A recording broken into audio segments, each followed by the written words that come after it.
For the streets, back at y'all with my most significant and meaningful interview yet. I traveled all the way to Virginia to make this one happen. Tell the folks who I got on for the streets today, Big Aunt. Man, you got the one, the only Banky Pound, man. Y'all know what it is. Banky Pound, Bankology 101. Salute all the soldiers, all the people that's 10 toes down. Salute, man. TBP family, stand up. I appreciate you, brother, coming all the way down here and taking your time out to stop and see me. I appreciate it, man. Salute. Yes, indeed. Yes, indeed. Now let's get into it. What city and state was you originally born in? DC, my brother, DC. From DC, but I had family in Virginia all my life.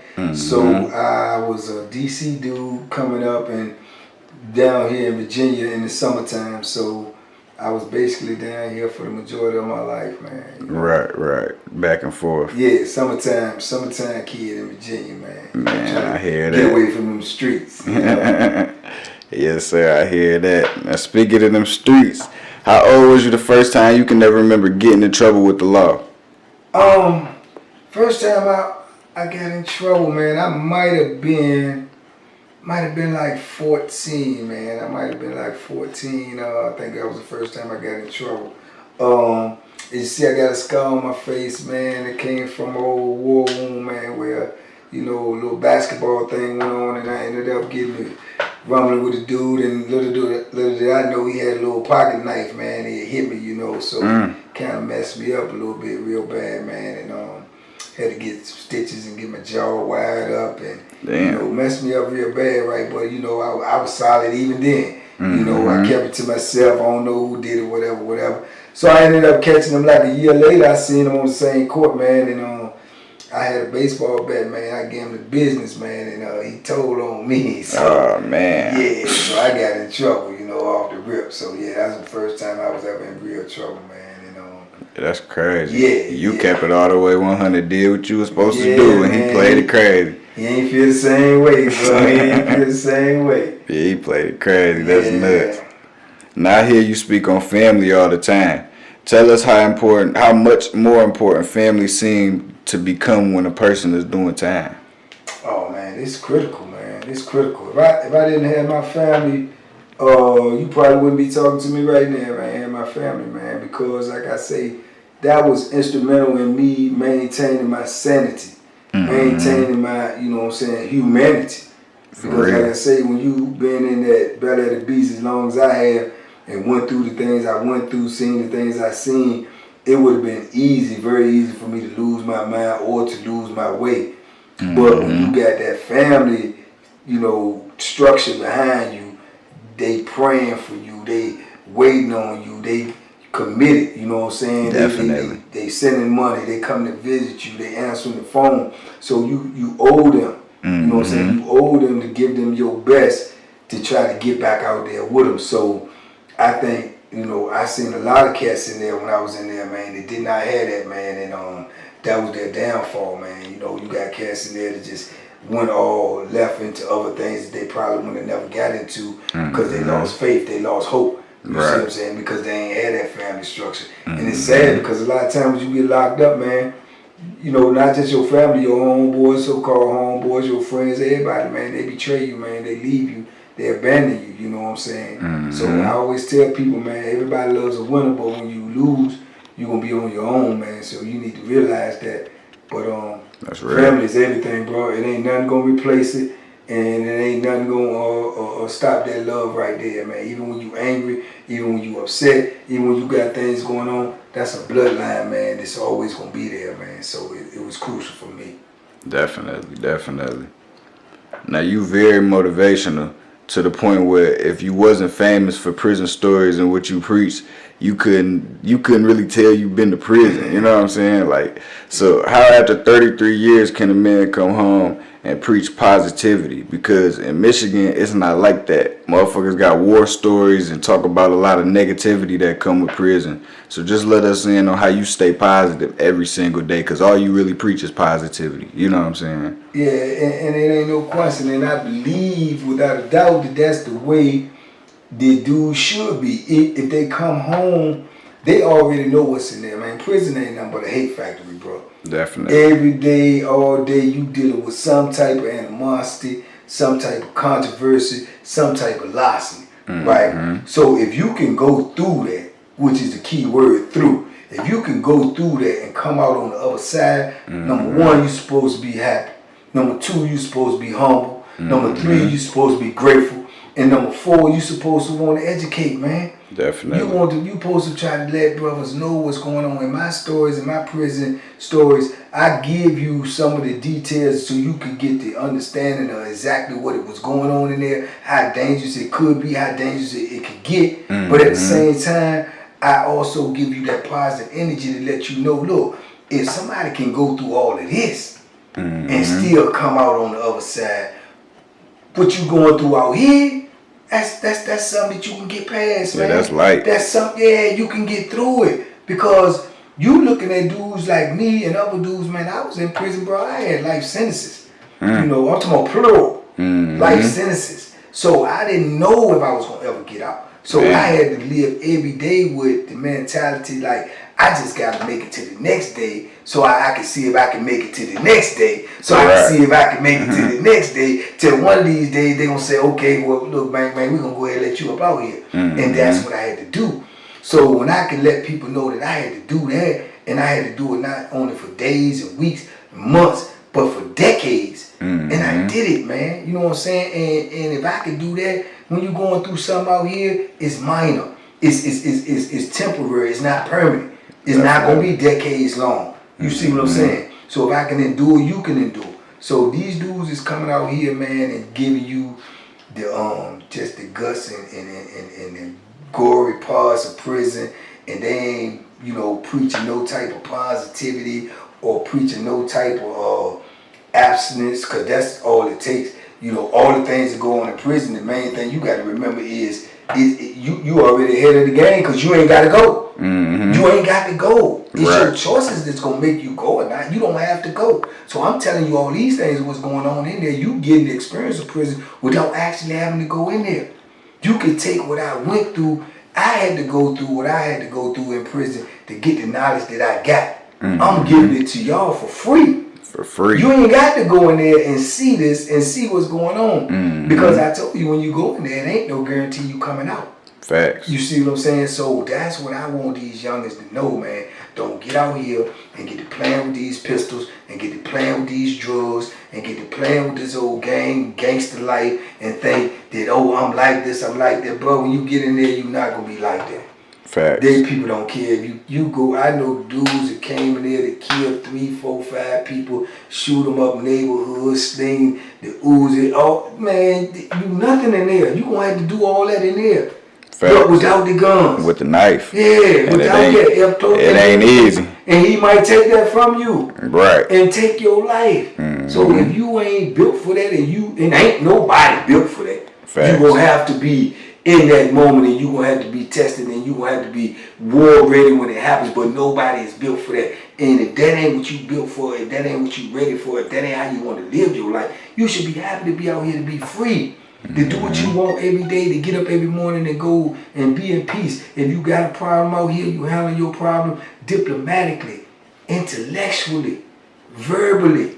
Bro, it ain't never got to come to the point where you're going to put yourself in a position where you're going to be in prison or for decades. That just don't even make sense to me now with the knowledge and the intellect that I have. That don't even make sense to me. What can somebody do to me to make me want to punish myself for decades? Right. Oh, he did this, so I'm going to go ahead and kill him. I'm going to go ahead and do this. But in turn, I'm going to go ahead and lock myself up too for 30 years of hell every day, 365 days of the year for...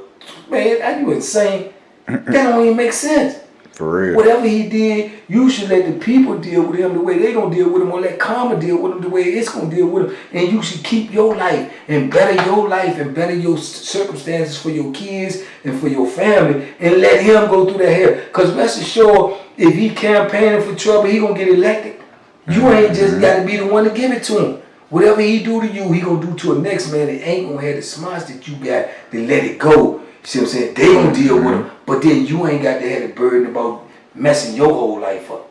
You see what I'm saying? So it's I'm not telling nobody. I would never advocate, just punking out and let people do anything they want to do to you, because I ain't gonna never do that. But at the same time, it's a time and place for everything, and it's a way to handle everything. And when you know better, you do better. You know what I'm saying? You know better, you do better. I lived by the sword when I was in the penitentiary, but I know better. You know what I'm saying? Now, you know what I'm saying? So that's what you got to do, man. You got to think your way through situations, man. It ain't no such thing. I didn't get out of the penitentiary until I started thinking. I probably could have been out of the penitentiary years earlier if I would have been using this instead of using this. You see what I'm saying? So that ain't gonna get it, bro. That just ain't gonna get it. Y'all better soak that knowledge up, run it back. Y'all better rewind it, do what y'all gotta do. Please believe that was crazy. It's like prison, nothing but man. light. It's the easiest place in the world to get in, man. You can go to prison easy. They take everybody, all races, all colors, all creeds, no application needed. You can go to prison anytime, but getting out is a miracle, man. Definitely. It's a miracle.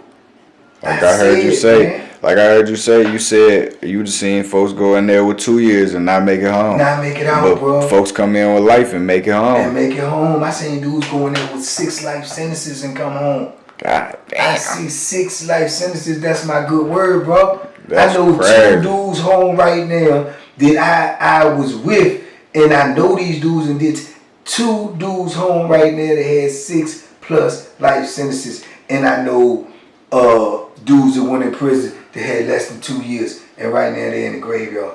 That's crazy. I know dudes that went in there that had 1 year, 2 years, got 1 eye. Dudes got a colostomy bag. You know what I'm saying? Dudes got holes all in their body. You know, dudes got things that it's gonna be, it's irreparable. Definitely. You know, the damage is done, and some people actually lost their life. So, like I say, there's no guarantee. There's nobody on earth that can guarantee you, oh, you go to prison, you got such, oh, I'll be home. That's the worst statement in the world. Oh, he'll be home in 2 years. Oh, he'll be home in 8. He'll be home in 4. Nah, bro, that ain't guaranteed. Right. It goes down every day in there. Every day in there, and you could just be a victim. You could just be in the way. It could just happen to you. So, man, it ain't nowhere you want to be, bro. If you out here in this free world and you think you got it bad, or you think you got to throw some rocks, man, or take some shots and try to pull some licks, bro, you better get a job. For sure. You better get a job, cause you better get a job, bro. I promise you better get a job, man. And all that, I ain't getting paid enough, or this ain't gonna make it, bro. You gonna get paid some pennies in prison. Yeah, you gonna get 45 cents, and that's gonna be the top money you gonna ever get. And that's a month. Yeah, that's a month. The top pay you might ever get it if you get a 45-cent job, which requires you to have a license to do these jobs, a barber or something like that. Yeah, 45 cents. You might get $60 a month sometimes, $65 a month. A month. Not a week, not a day, a month. So you talking about what they paying you out here at McDonald's or something like that, man, you better drop your pride, man, and stay free. Real talk. Yeah, drop your pride and stay free, man. Do what you gotta do till times get better, bro. Make it happen. Yeah, for sure. Definitely. Now the younger folks really listen and hear to what you know what I'm saying, what you gotta say. Like, you got a couple celebrities that follow you, like Young Mo Life, Nino Brown 305, Sada Baby, you know what I'm saying? They are following you on Instagram because your videos touched them, you know what I'm saying? Like, how did that make you feel that the younger generation fuck with what you gotta say, you know what I'm saying? Oh, man, that's a blessing in itself, man. Salute, shout out to Sada Baby, man. He was one of the first, stars that reached out to me. And he kept it 100. And I respect that, to the utmost, because this is a brother that's already established, already got his own thing going on, and he reached out to me. Right. And he kept it 100, and he told me when he get down this way, man, he gonna come school me out, man, and show me a good time or whatever. And maybe even let my son shoot one of his videos. Shout out Hollywood Trail, that's my son.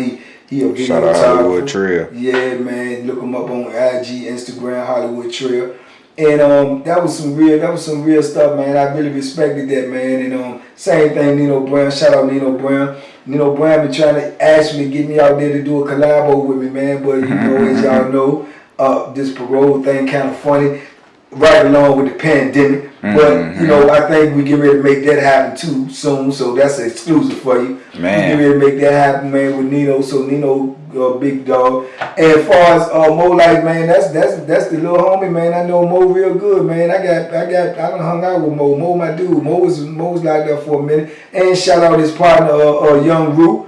You know, so yeah, the boys out. Yeah, them my dudes right there, man. Mo doing his thing, man. Mo really putting that music down, man. Y'all go check him out, man. Young Mo, he on IG, he on YouTube, man. He got blue check, verified. Yeah, he verified. He got that man. blue check next to his name. He get it in. Matter of fact, he got a new song that just came out. Probably either yesterday or the day before yesterday. So y'all check it, man. That's a good little soldier doing his thing on his grind, man. And I respect all them dudes like that, man. And also shout out to Josiah Graham, man. Y'all go check him out. Josiah Graham Esquire also reached out to me. One of my better little friends right now, man. A good little brother, man. I consider him like a little brother. He was also on the episode of The Bachelorette, the Rachel season. He is a lawyer out there in Miami, win multi-million-dollar lawsuits. Good brother. Also reached out to me, man. We correspond on a regular basis, so salute to him too. Definitely. So, yeah, when them dudes like that reach out to me, man, and my stories and stuff resonate with them, man, it just let me know that I'm doing what I supposed to be doing. For sure. You know, I'm doing what I supposed to be doing, man. I'm trying to educate and elevate. You know, that's what I'm trying to do. I'm trying to educate dudes and elevate them, man, and let them know, man, like I say, you in a great position, even when you think you not. Because you free. You free, bro. And you can make something happen. Every day they doing the same thing. Today alone, my dude, today alone, I done took 6 penitentiary calls. All dudes seeking is some type of avenue, some type of assistance in what to do to try to help get out. And I know what that feel like because I was just that dude. Right. I was just that dude. So I'm trying to make people realize, man, that you got it really good out here just because you out here, because it's dudes right now that would do anything to trade places with you.